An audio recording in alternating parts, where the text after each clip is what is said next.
Hey, fellow trans fans, how you all doing? It's been a couple of years now, pretty much since I saw you guys last. Some of you anyway. Yeah, my bad. I moved to London since I did my last videos, and I was planning on doing some more videos. I had this camera set up, but it just never happened. But now I'm living in Portugal, in the Algarve, which is pretty awesome. And I think it's time to do another video, because in the past few weeks, I have had quite a lot of people messaging me, email me and so on, asking me exactly where to perform transitions. Okay, they got the beats, bars, the phrases, that sort of thing, but people are confused about the timing, when to bring tracks in, when to take them out, that sort of thing. So I thought I'd do a video today explaining that, because it's quite important. You can beat match, but if you've got the timing wrong, it makes you sound poor. Now the one thing which I did do when I went to London was I took a professional DJ course. If you live in London and you want to improve, then go to becomeadj.co.uk. Those guys are pretty cool, so check them out. Okay, so what I want to do today is talk about energy levels and timing or transitions. Now basically, you want to make sure when you're performing a live mix, that you don't kill off the energy levels to the point where your audience gets bored. You want to make sure the energy levels are the same or increased, unless you're ending the set or you're playing a chill out set, that sort of thing. So before, the way I used to do this was by just experimenting with the tracks, listening in, timing it right with phrases. Now I basically take a shortcut, plan things ahead better. Based on the DJ course that I took in London, I learned to do this a lot better. What I do now is I analyze the waveforms of the tracks and find exactly, the markers, exactly where I want to be doing the transitions. So, although the CDJ 1000 Mark III, which I have still, have the waveform display, it's pretty poor. You can't really tell much with that. So what I've done is I've downloaded free software, which you can as well, by Pioneer, who make the CDJs, called Recordbox. So go to recordbox.com, record R-E-K-O-R-D, and download that software. So today what we're going to do is we're going to basically prep some tracks up in Recordbox and then play them live. Okay, so let's do that. Okay, let's get going then. So this is Recordbox. This is the first time I've actually included the PC in one of my videos, so I'm hoping it will come out clearly. Okay, so once you download Recordbox from recordbox.com, you want to put your MP3 tracks in there and then choose a track that's going to be your live track. So for the demo, I'm going to use Spank by David Newsum. So if I load that up, you can see you've got the waveform there. Okay, 130 BPM is the BPM of this track. Now, what you want to do is you want to find phrases to start your transitions. This is going to be the live track. So what we're going to be doing is we're going to be finding transitions at the end of the track, which will be where the cue track starts coming in and where the crossover happens as well. Okay, so basically, every time you've got, or most of the time when you have the amplitude going down on the waveform and then coming back up, so you've got like a dip and then a raise, that will most likely be the start of a phrase. And that will be when something's happening, something's getting introduced to the track or something's getting removed from the track. Now, there'll be some places here, over here for example, you can see that mouse pointer, there'll be quite a few phrases here where things will be happening, but you can't tell by the waveform.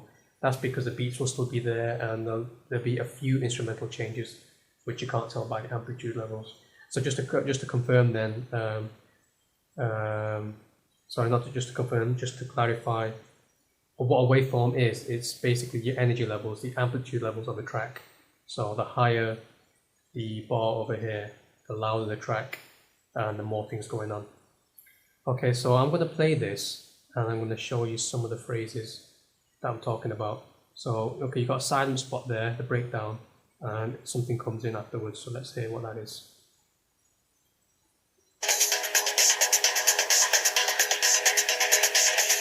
So most likely the kick drums. So there's one of your phrases, and I can see another one around here. There you go. Okay, let's move forward again. There's another gap there, you can see that gap. Let's go there. There you go, another phrase. Okay, so I think you get the idea basically. You got the breakdown, and then you'll have another one.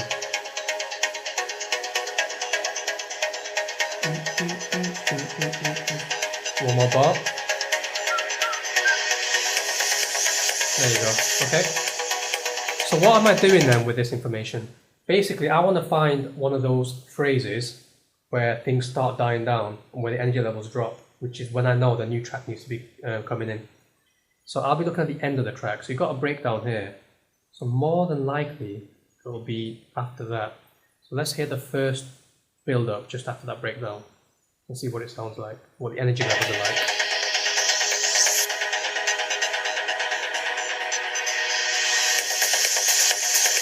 You can hear then already the sound of the track basically starting to calm down. Okay, you got another dip there. That was one phrase. Let's do another phrase. It sounds the same. I mean, this will be a good place to start introducing the new track, just after that gap there.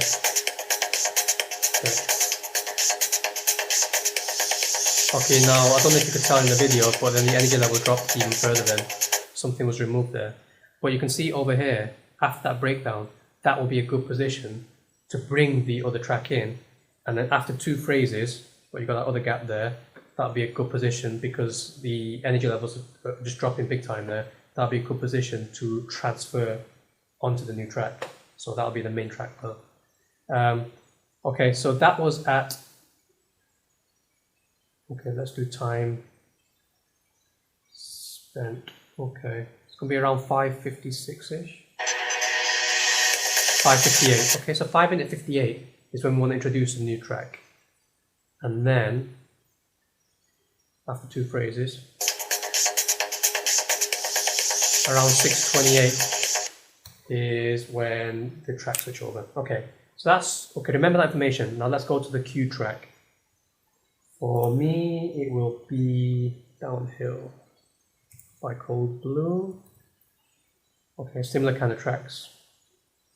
So that would work. So now I'm going to introduce this track. I'm going to do the exact same thing, but the other way around. Now I want to look at positions at the beginning of the track that could match to the points that we identified, the markers that we identified in the other track. Okay, so what we're going to do, you can already see over here, it's 136 BPM, so it's a faster track. Now, where do we want to introduce this track? So we're going to kind of listen to different phrases and think about where it would sound better. So I'm going to forward it, not there, it's building up.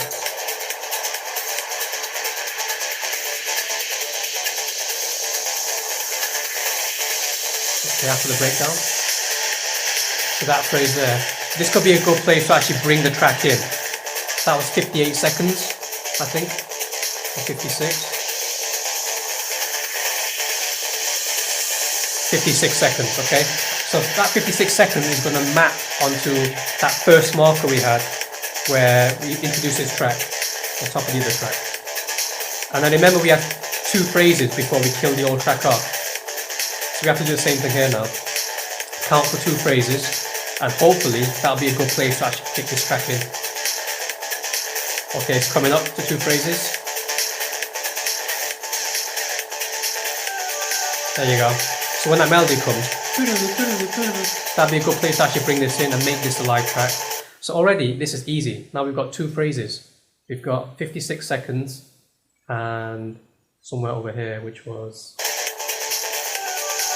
okay, 125. So that's 29 seconds. One thing you will have noticed is, or you may have noticed, on the other track, two phrases was 30 seconds long because we had 5-minute 58 and 6-minute 28, I think, were the position of our markers. Over here, we had a marker over here at 56, and then a marker at 1-minute 25, which is 29 seconds. So two phrases of this track is actually quicker, or done in less time than two phrases of the other track. The reason for this is because this is a faster track. It's 136 BPM, 5 BPMs faster. Normally, for tracks around 130, 133 BPM-ish, you're looking at around 30 seconds for two phrases. So, because this track is faster, think of it this way. Imagine you've got one car traveling at 130 miles per hour on the track. This car, 136 miles per hour. and they're both traveling 1 kilometer, this car will take less time to travel that same distance. Distance here is phrases, 2 phrases is the distance. Because the faster track, it will take less than 30 seconds, less than the other track. So that's why. And that becomes important because now what we want to do is think about timing. When do we introduce this track? You've identified markers at 56 seconds. In fact, we only need to worry about the first marker because the second one would just work. So 56 seconds of this track should match up to, what was it? 5 minute 58 of the other track, right? Let me just quickly go back. This bit here, 5 minute, yeah, about 5 minute 58. So normally what you would say is, okay, if we do 5 minute 58 minus 56, that leaves 5 minutes and 2 seconds. So basically what you would say is when this track is on 5 minutes and 2 seconds, you start playing the other one. So by the time this gets to 5:58, the other one gets to 56 where we want. Normally that would be correct if the BPMs were the same. But remember my analogy with the cars? The same thing applies here. Because this is a slower track, it's going to need a bit more time to travel 56 seconds of the other track's 56 seconds, if that makes sense. I hope it does. Which means that you actually want to start it a little bit earlier than 5 minutes and 2 seconds. If this track was faster than the other track, then it would be the other way around. Then you'd have to basically start it after 5 minutes and 2 seconds because it would take less time than the other track to travel the same distance. If that makes sense. I hope it does. Okay, so basically we're looking at 5 minutes 2 seconds and just a little bit before that. Normally what you would find is you would find a phrase before it, the start of a phrase, and you should be pretty good at identifying phrases now. So if I press play around 4:53, let's listen for the phrase. There you go, that's one there. 4:55. Now normally that's what you would do, and that's exactly where you introduce a track. But there are a couple of caveats to this. Let's say the cue track actually starts off without beats, some melody or something like that, then you've got a problem. You know, this logic isn't exactly going to work with phrases. You need to then start counting your phrases, counting your beats. The other caveat is it's not going to work if there are irregular beats in the track. Now I've chosen an example here on purpose with irregular beats. By what I mean is every now and again you might get extra bar or extra couple of bars in the track which just totally destroys your timing. And we have that here. Okay, let's have a listen to this breakdown. We're going to count the number of phrases and bars. Okay. So the phrase is coming to an end. So I'm going to start counting the bars now. 1, 2, 3, 4, 5, 6, 7, 8. That's one phrase. 1, 2. Now you'd expect the beats to kick in exactly at the end of the phrase. 5, 6, 7, 8. 1, 2. So you see there were extra 2 bars there, okay, which totally just destroys your timing. What this means is before, when we identified that position at 4:55 or whatever it was, we have to add another 2 bars to compensate, and that's when you bring the new track in. Okay, so that would be 1, 2. Press play, and that's exactly where you would press play. Okay, I'm hoping you get this. Now basically, as always, I write an article when I do my videos. So please go to the website for this video. I'll put a link in somewhere on this page. And I've got screenshots of this, and I mention the timings, and I actually give a better explanation than I'm doing right now about the analogies with speeds and distances and timing and so on. So have a read of the article. For now, what we're going to do is we're going to do the live mix based on what we've learned here, and hopefully it will just work, and it should do. Okay then, let's perform the mix based on the information that we've got from Recordbox. So just to recap, we said this track's going to be introduced when it's at 56 seconds, and that's got a map onto 558 on this. So we want to introduce it because it's a faster track. We want to introduce it when this is just before 502. Now, when I say it's a faster track, I mean obviously we beat match this track, but when you increase the speed of the track, the speed that the counter, the timer goes, also increases anyway. Okay, so basically the phrase started around 4:56 on here, but we want to wait for 2 bars because there's an extra 2 bars, remember? And then we bring this one in. So let's see what this sounds like. And hopefully the energy levels will be okay. So what I'll do is I'll play about 30 seconds of the track so you can get into it, and you can check out some of my new moves. No, I've got no new moves, man. Same old moves. Okay.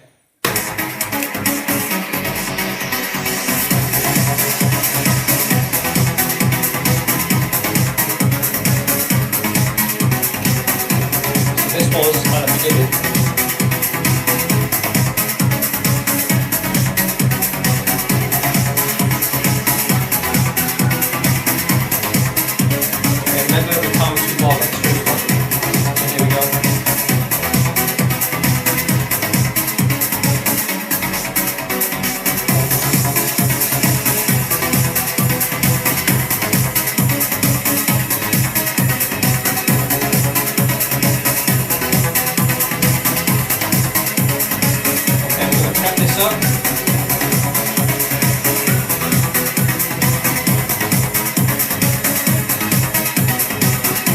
Remember, when this is on 56, high on 58, this comes in.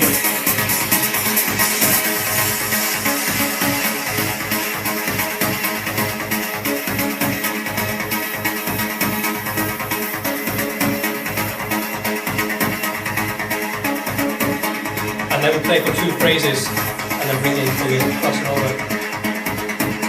Okay, got about 10 seconds left. Okay, we've got 2 extra bars now. Don't need the headphones, I don't think it's going to work.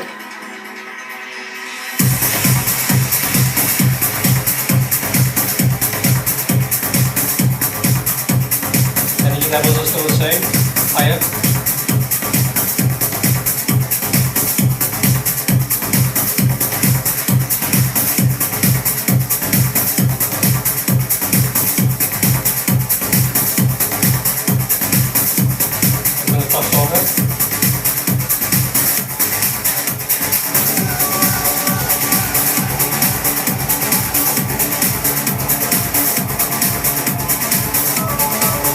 Get this one up after another set. 2 phrases.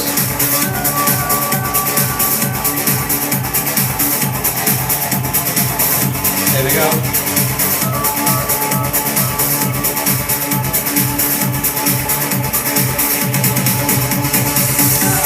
And we're in.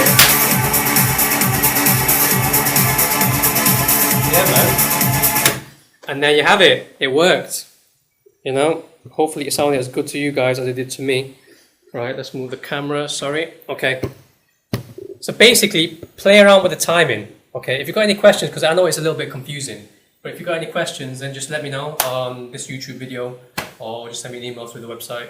But before you do that, I want you to read, if you are confused, read the article on the website for this video, and look at this example. I basically take screenshots, and I put markers there with red lines, and I put the timings on there, and I explain the timings, so hopefully it will make a little bit more sense. We're trying to understand this concept of how long it takes for the same length of time, music time.